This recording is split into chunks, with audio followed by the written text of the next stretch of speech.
Hi everyone, in this video हम cover करने वाले हैं साइंस का सैंपल क्वेश्चन पेपर ऑफ 24-25। आज हम सेक्शन ए के जो 20 क्वेश्चंस है उसको कवर करने वाले हैं in this particular video. So let's see the first question. जो फर्स्ट क्वेश्चन है वो कहता है कि आइडेंटिफाई करना है हमें value of P, Q and R in the following reaction. तो आपको ये जो रिएक्शन दिख रही है, इस पर्टिकुलर रिएक्शन में क्योंकि ये डिकम्पोजिशन रिएक्शन है, हमें पता है कि येलो प्रेसिपिटेट बनता है of lead oxide, brown fumes निकलते हैं नाइट्रोजन डाइऑक्साइड के एंड ऑक्सीजन के। सो इन दिस पर्टिकुलर रिएक्शन अगर हम इसको बैलेंस करें तो हमें जो बैलेंस इक्वेशन मिलता है, जो पी है वहां पे यहाँ पे मिलेगा 2, यहाँ पे लीड ऑक्साइड में 2 molecules of lead oxide and 4 molecules of nitrogen dioxide. So इस तरह से हमारा जो ऑप्शन है उस ऑप्शन में हमारा पहला ऑप्शन जो है वो करेक्ट रहेगा। तो क्वेश्चन नेक्स्ट क्वेश्चन में आपको दिख रहा है कि कॉलम्स दिए हैं आपको, कॉलम 1 एंड कॉलम 2, और आपको करेक्ट ऑप्शन जो है वो आइडेंटिफाई करना है फ्रॉम दिस। सो देखते हैं, पहला जो है वो कहता है a metal that forms the amphoteric oxide that is aluminium. Aluminium जो है वो एम्फोटेरिक नेचर का होता है, जो एसिड्स और बेस दोनों के साथ रिएक्ट करता है। Let's see the next one, metal जो मेल्ट होता है ऑन योर पाम। सो इसका मेल्टिंग पॉइंट बहुत ज्यादा कम होता है, मेल्टिंग पॉइंट सबसे लो होता है गैलियम का, तो गैलियम इसका सही answer. Metal that react with nitric acid, nitric acid से हमें पता है रिएक्ट कौन करता है, दैट इज मैग्नीज।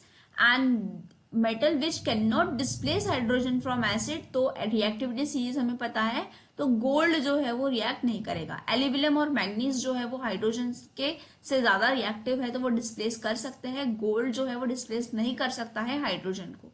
तो अगर अब हम हमारे ऑप्शंस को देखें तो ए जो है, ए का होगा थर्ड, तो यहाँ पे आपको बी दिख रहा है और डी दिख रहा है ऑप्शन। बी जो है, बी का ऑप्शन जो है दैट इज 1, सो बी का आपको 1 ऑप्शन दिख रहा है, दैट इज बी, तो B is the correct option here. So you can solve this accordingly. Third question देखेंगे तो आपको यहाँ पे डायग्राम गिवन है और कहा है कि bulb does not glow, bulb glow नहीं कर रहा है। नाउ वी नो दैट कि ये इलेक्ट्रोलाइट है, तो ऐसा इलेक्ट्रोलाइट जिसमें बल्ब ग्लो नहीं करेगा, मतलब यहाँ पे आयंस फॉर्म नहीं होंगे।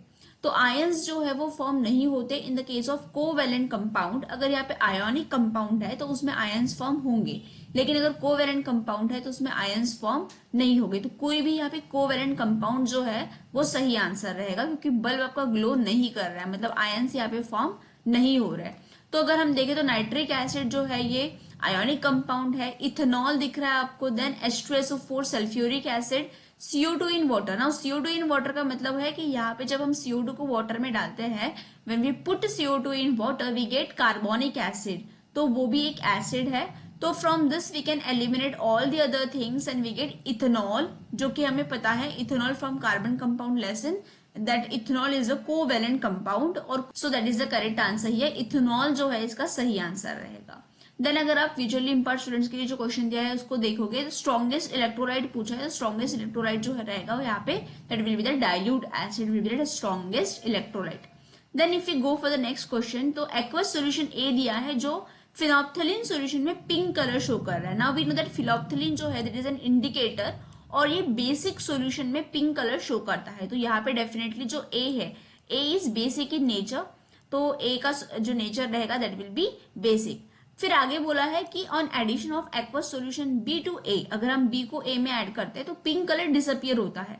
पिंक कलर डिसअपियर तब होगा अगर जो आपका बी का सॉल्यूशन है that is acidic in nature. तो बी अगर एसिडिक है तो again it will get normalize और पिंक कलर जो है वो डिसअपियर हो जाएगा। तो let's see from the option, A is strongly basic, okay, A strongly basic, right.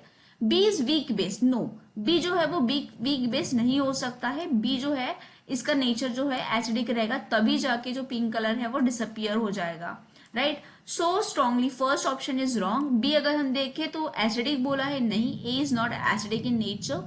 Then C option कहता है कि pH value greater than 7, yes, जो बेसिक नेचर सॉल्यूशन होते हैं उसका पीएच जो होता है वो ग्रेटर देन 7 होता है, and B has less than 7, okay. So इसका लेस देन 7 मतलब एसिडिक इन नेचर, तो सी ऑप्शन हमें सही लग रहा है। एक बार डी ऑप्शन देखते हैं, pH लेस देन 7 कहाँ है, pH लेस देन 7 मतलब it is acidic, so no, D option is not correct, C is the correct answer for that. Now let's see the fifth question, when 50 grams of lead powder is added to blue copper sulfate, तो lead को हमने add किया है in the blue colour copper sulphate. जैसे lead is added in copper sulphate, तो हमें पता है in that particular reaction we will get lead sulphate and copper will be there. तो कॉपर जो है वो डिस्प्लेस हुआ है, तो ब्लू कलर कॉपर सल्फेट जो होता है, ठीक है, इन दिस पर्टिकुलर रिएक्शन जो लीड है वो ज्यादा रिएक्टिव है देन कॉपर, तो लीड जो है वो कॉपर को डिस्प्लेस करेगा एंड सॉल्यूशन जो है वो कलरलेस बन जाता है because lead is displacing the copper from copper sulphate. So ये जो पर्टिकुलर रिएक्शन है इसको हम कहते हैं डिस्प्लेसमेंट रिएक्शन। नेक्स्ट अगर हम देखें तो एक्स वाई जेड हमें 3 एलिमेंट्स दिए हैं और इनकी इलेक्ट्रॉनिक कॉन्फ़िगरेशन दिए हैं। तो एक्स का इलेक्ट्रॉनिक कॉन्फ़िगरेशन दिया है 287, क्योंकि आप देख सकते हो यहाँ पे 7 वैलेंस इलेक्ट्रॉन है तो then it is a non metal. Y जो है यहाँ पे 2 वैलेंस इलेक्ट्रॉन दिख रहा है so it is metal, and Z जो है यहाँ पे 2 8 दिख रहा है so it is a noble gas. So Y and Z metals, no, that is not correct. Y and X are non-metals. Y and X are non-metal. No, this is also not correct.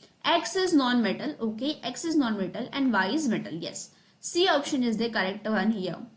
Then if we go to the next question, which of the following is an endothermic reaction? Endothermic reaction का मतलब होता है कोई भी reaction जिसके अंदर heat जो है वो एब्जॉर्ब हो रही है इन दैट पर्टिकुलर प्रोसेस। तो burning of candle, no it is not endothermic completely.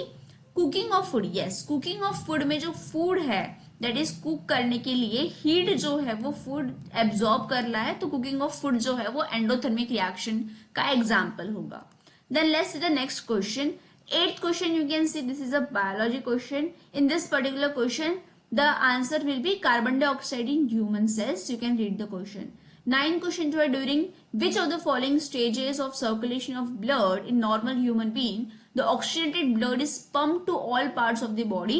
So contraction of left ventricle में blood जो है वो oxygenated blood pump किया जाएगा through all the parts of the body. If you go to the 10th question, which of the following adaptation in herbivorous helps in digestion of cellulose? The correct answer for that is longer small intestine. If we go for the 11th question, there are cerebral dysfunction in patient. Which of the following activity will get disturbed in the patient as a result of this? So posture and balance जो है वो disturb हो जाएगा अगर cerebral dysfunction है कि patient के अंदर। तो नेक्स्ट क्वेश्चन हम देखते हैं। In snails individuals can begin life as male and depending on environmental condition they can become female as they grow. This is because sex is not genetically determined in cells. So D is the correct answer here. If we go for the 13th question, in the following cases a ray is incident on a concave mirror और angle of incidence जो है वो 0 कब बनता है? तो अगर ray parallel है टू द प्रिंसिपल एक्सिस, तो अगर पैरेलल है तो 0 एंगल ऑफ इंसिडेंस की बात हो रही है यहाँ पे, तो एंगल ऑफ इंसिडेंस तो यहाँ पे बनेगा ही नहीं, राइट। अगर it is passing through centre of curvature, yes, centre of curvature में जब पास होता है रे हमारा, तो हमें पता है कि उस पर्टिकुलर केस में जो एंगल ऑफ इंसिडेंस बनता है दैट बिकम 0 बिकॉज रिफ्रैक्टेड रे जो है वो उसी डायरेक्शन में वापस जाती है। तो B is the correct answer ही है। देन 14th अगर हम देखें तो यहाँ पे हमें ग्लास प्रिज्म दिया है। व्हाइट लाइट जो है वो डिस्पर्स हो रही है, स्प्लिट हो रही है इनटू डिफरेंट डायरेक्शन। तो we know about this that कि यहाँ पे ये जो एंगल है इसको हम कहते हैं एंगल ऑफ द प्रिज्म। यहाँ पे एंगल ऑफ डेविएशन बनेगा, ये आपका जो इंसिडेंट एंगल होता है, जो आपका इंसिडेंट रे है, ठीक है, इंसिडेंट रे से जितने एंगल के साथ वो डेविएट हुआ है उसको हम एंगल ऑफ डेविएशन कहते हैं। तो आप देख सकते हो कि ए जो रे बना है that is getting deviated by this angle, और जो बी है इसको अगर हम एक्सटेंड करें तो बी जो है वो इतने एंगल के साथ डेविएट हुआ है, राइट। सो यहाँ पे आप देख सकते हो कलर आपको बोला है करेक्ट ऑप्शन आपको बताना है। तो जो लेस डेविएट होता है, ठीक है, फ्रॉम द विबग्योर हमें पता है सबसे लॉन्गेस्ट वेवलेंथ जो है वो रेड की होती है, एंड जो है that is red, and ray B जो है that is violet. So C will be the correct answer. 15th question को अगर हम देखें तो आइडेंटिफाई करना है आपको incorrect statement, so you can go through it. The correct option जो है that will be C here. 16th question you can see which of the following is not the role of decomposer in the ecosystem. So enrichment of oxygen in atmosphere is not the role of a decomposer in the ecosystem. So C, B will be the correct answer here. Then assertion and reason हम देखें तो first assertion है आपका on adding dilute HCl to a test tube containing substance X, colorless gas is produced which gives pop sound. Pop sound जैसे आता है we know that hydrogen gas यहाँ पे निकल रही है, जैसे हम उसको मैचस्टिक के पास लेके जाते हैं। In this reaction the metal X is displace by hydrogen, metal X displace हुआ है बोलते हैं हाइड्रोजन से, which is not the correct statement. So जब भी मेटल जो है, मेटल अगर हम HCl में ऐड करें तो metal plus HCl that is acid, हमें सॉल्ट और हाइड्रोजन गैस मिलेगा, लेकिन particular statement is wrong. So C will be the correct one, A is true but R is false. If you go to the next question, generally the number of chromosomes in a cell and in germ cell is not same in species. Okay, this is the right statement. When two germ cells combine, they restore the normal number of chromosomes in a species. Okay, this is also correct. But A reason जो है वो assertion को explain नहीं कर रहा है, तो B will be the correct one, that A and R are true but R is not the correct explanation of A. Next last second question देखते हैं। A convex mirror always forms an image behind it. Yes, तो convex mirror में हमेशा image mirror के पीछे बनती है, and जो इमेज होती है because of which it is virtual in nature, this is correct. According to sign convention, focal length of convex mirror is positive. So reason is also correct, but it is not explaining this. And reason is true, but it is not the correct explanation. So B is the right answer. Last question देखते हैं। If lions are remove from the food chain it will not affect the food chain, however if the plants are remove from the food chain it will disturb the ecosystem. No, ऐसा नहीं है। Lions को अगर हम remove करेंगे तो वो affect नहीं करेगा फूड चेन को। This is the wrong sentence over here. So assertion जो है यहाँ पे फॉल्स है।